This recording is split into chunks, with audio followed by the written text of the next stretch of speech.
Alors, prenons un peu de recul et résumons tout cela.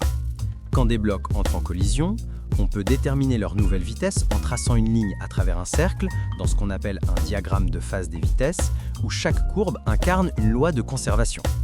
La plus importante, c'est bien sûr la conservation de l'énergie, qui plante cette graine circulaire et qui, en se développant, finit par donner la tarte que nous retrouvons dans le décompte final.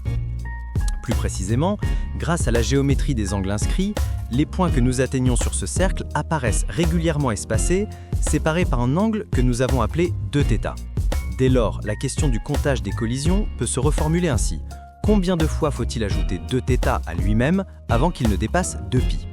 Si θ vaut quelque chose comme 0,001, la réponse à cette question porte les mêmes premiers chiffres que π.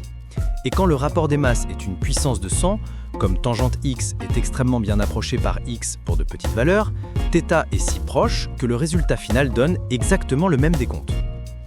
J'aimerais insister une dernière fois sur ce que cet espace de phase nous revale.